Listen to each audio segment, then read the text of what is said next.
Bonjour, bonjour, chers bénis de Dieu. Content de vous retrouver sur Facebook, YouTube, TikTok, comme tous les lundis matins. Pour qu'ensemble nous animons notre émission Une semaine bénie. Que nous prions pour recommander notre semaine entre les mains du Seigneur. Oui, c'est pourquoi ce matin, je commence par prier pour toi, toi qui es déjà connecté. Toi qui suis fidèlement l'émission Une semaine bénie, je prie que la main de protection de Dieu soit sur toi tout au long de cette semaine.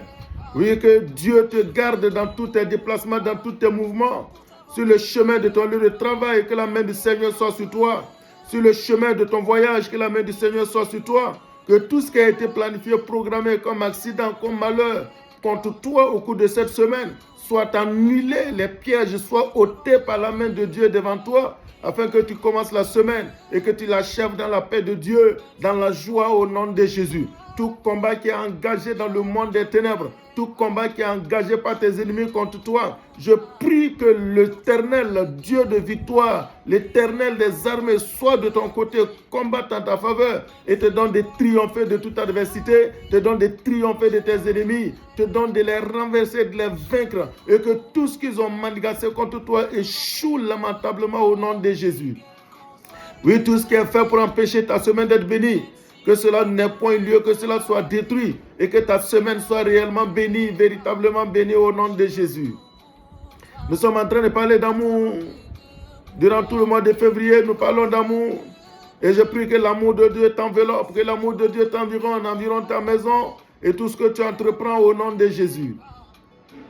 Oui, ce matin, je suis content de vous retrouver sur tous les réseaux sociaux. Et continuer de parler d'amour, car l'amour est une très bonne chose, c'est une vertu qu'il convient, que nous devrons avoir pour hériter le royaume de Dieu. C'est ce que nous allons voir ce matin. Vous qui ne manquez pas de mettre des likes, des commentaires, de partager les vidéos, que Dieu vous bénisse abondamment. Je vous en remercie. Et sachez que vous êtes en train de faire une œuvre utile, de faire l'œuvre de Dieu. Et Dieu saura s'en souvenir et pour vous faire du bien au-delà de vos attentes. Au nom de Jésus. C'est pourquoi ne te contente pas de regarder cette vidéo, partage-la à d'autres personnes pour leur permettre de se connecter à nous et de prier pour recommander la semaine tous les lundis entre les mains du Seigneur. Oui, qu'est-ce qui est écrit dans Luc chapitre 10, puisque la parabole du bon samaritain se trouve donc dans ce passage. Et au verset 25 jusqu'au verset 37, c'est là-bas que Jésus donc parle du bon samaritain. Nous n'allons pas faire toute la lecture, nous lisons donc le verset 25, il dit, un docteur de la loi se leva et dit à Jésus pour l'éprouver, Maître, que dois-je faire pour hériter la vie éternelle?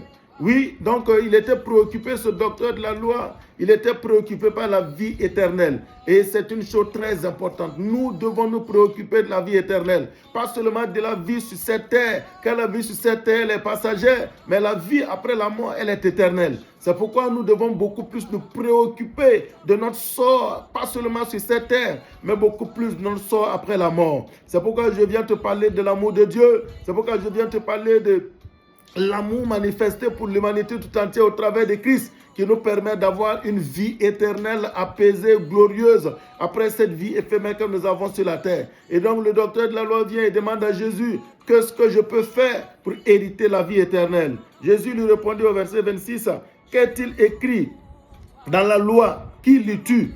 Il lui répondit, tu aimeras le Seigneur ton Dieu de tout ton cœur, de toute ton âme, de toute ta force et de toute ta pensée, et ton prochain comme toi-même. Oui, Jésus a reposé la question à ce docteur de la loi. Il dit, mais qu'est-ce que tu as lu dans tes livres? Puisque toi, tu es un docteur de la loi. Qu'est-ce que tu as lu dans la Bible?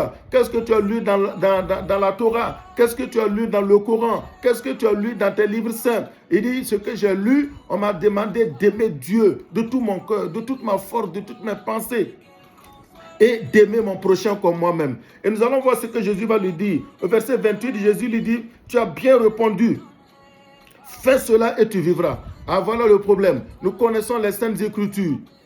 Nous récitons les Saintes Écritures. Nous enseignons les Saintes Écritures. Oui, mais nous, est-ce que nous les vivons? Est-ce que nous les appliquons? Est-ce que nos actes sont conformes à ce que nous lisons, à ce que nous enseignons? Oui, Jésus, mais lui voulant se justifier, dit à Jésus, et qui est mon prochain. Et c'est à partir du verset 30 jusqu'au verset 37, Jésus va lui expliquer qui est son prochain. Et Jésus va lui dire qu'un homme donc a quitté Jérusalem pour aller à Jéricho, et en cours de route, il a été pris à partie par des brigands qui l'ont dépouillé, qui l'ont roué de coups et qui l'ont laissé à demi-mort. Oui, et voici un de ses co-religionnaires qui est venu, qui passait, un chef religieux, qui l'a vu coucher à demi-mort. Et il ne s'en est pas préoccupé, il l'a laissé donc devant son sort et il est parti. Oui, il est parti en catimini pour que personne même ne le sache. Et voici un deuxième co-religionnaire qui arrive, oui, qui devrait reconnaître son frère, qui devait s'arrêter pour prendre soin de lui. Mais il ne l'a pas fait lui aussi, il a pris la tangente, il s'est éloigné de lui, le laissant souffrir jusqu'à mourir. Et voici un troisième passager qui vient. Oui, lui qui était en train de voyager et qui était un Samaritain. Et un Samaritain, les Samaritains et les Juifs ne s'entendaient pas. Il y avait comme une sorte de haine au milieu d'eux. Et c'est ce Samaritain qui a décidé de ne pas manifester la haine. C'est ce Samaritain qui ne considérait pas comme son frère. C'est ce Samaritain qui avait tous les droits de le laisser mourir et de partir. C'est lui au contraire qui s'est arrêté pour prendre soin de lui. C'est lui au contraire qui s'est arrêté pour le sauver de sa situation. Il va s'arrêter alors qu'il était en train de voyager. Il va arrêter, il va donc accepter de se mettre en retard. Il va accepter de différer son voyage. Il va renoncer à beaucoup de choses. Il va sacrifier donc beaucoup de choses. Son temps, il va sacrifier ce qu'il avait, l'huile et le vin pour soigner. Il va sacrifier son argent en donnant son argent donc pour qu'on le soigne. Il va sacrifier beaucoup de choses pour lui sauver la vie. C'est pourquoi Jésus dit, ton prochain, ce n'est pas tes co-religionnaires. Ton prochain, c'est beaucoup plus celui qui, dans ta situation difficile, est venu à ton secours. C'est pourquoi mettons nos religions de côté et parlons du vrai amour. Mettons nos religions de côté. Ne dis pas que parce qu'il n'est pas de la même religion que toi, oui, tu n'as rien à voir avec lui.